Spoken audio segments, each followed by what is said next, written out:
August 31, 2024, ito ang 3 taon ng kaarawan na sineselebrate namin na kaarawan at kapanganakan ni Baby Sachi the Puppy.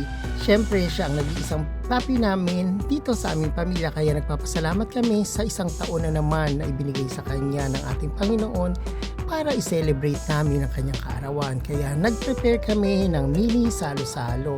Kaya nagpe-prepare kami ngayon para mamaya sa aming salo-salo sa aming bahay. Kaya binigyan namin ng tuon ang kanyang kapanganakan. Dahil tulad din natin, kailangan nilang i-celebrate ang kanilang kapanganakan. Hindi naman sila bigla na lang dumating dito sa mundong ibabaw. Sila rin ay may kapanganakan. Kaya yun ang aming i-celebrate sa araw na ito. Kaya yan ang isi-share ko sa inyo, ang kapanganakan ni Sachi the Puppy. Kaya isi-share namin sa inyo ang kanyang kapanganakan dito sa My Journal in Motion sa Love, Life, Me, Myself, and I, sa Alexander YouTube channel.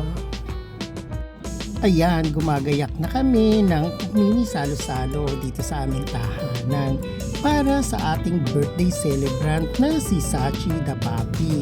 Ika-3rd year na niya sa ating mundong ibabaw na ating ginagalawan. Kaya eto, binigyan namin siya ng mini salo-salo na pagsasaluhan naming pamilya. Siyempre, tulad natin, sila ay pinanganak din at kailangan i-celebrate ang buhay na binigay sa atin na nagmumula sa ating Panginoong Diyos. Siyempre, lahat tayo ay hinilikha at nilalang dito. Kaya, ayun, siyempre, no, lahat tayo ay nagse-celebrate sa ating kapanganakan. Tulad namin, sineselebrate namin na ang una namin nakapiling si Sachi the Puppy. Siyempre, no, kung magmamahal din naman tayo ng mga fur baby, mahalin na natin sila ng lubos-lubusan, katulad ng pagmamahal natin sa ating mga sarili. Hindi ba't bawat kaarawan natin ay pinaghandaan din natin? Kaya sa bawat kaarawan ng aming mga fur babies, pinaghandaan din namin to. Kaya maraming salamat sa poon na ating lumikha sa pagbibigay niya sa amin ng isang puppy na asang cute, asing bait ni Sachi the Puppy. Kaya iyaan ang sinishare ko sa inyo ngayon na bawat kaarawan dapat sineselebrate. Kaya yan ang share ko sa inyo dito sa aking YouTube channel. Please like and share my YouTube channel.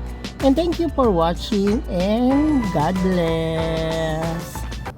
Kaya pagkakatandaan, bawat kaarawan ay dapat pagpasalamat at ating iselebra. Dahil sa pang-araw-araw nating pamumuhay, binibigyan tayo ng pagkakataon ng ating Panginoon na magmahalan sa mundong ibabaw.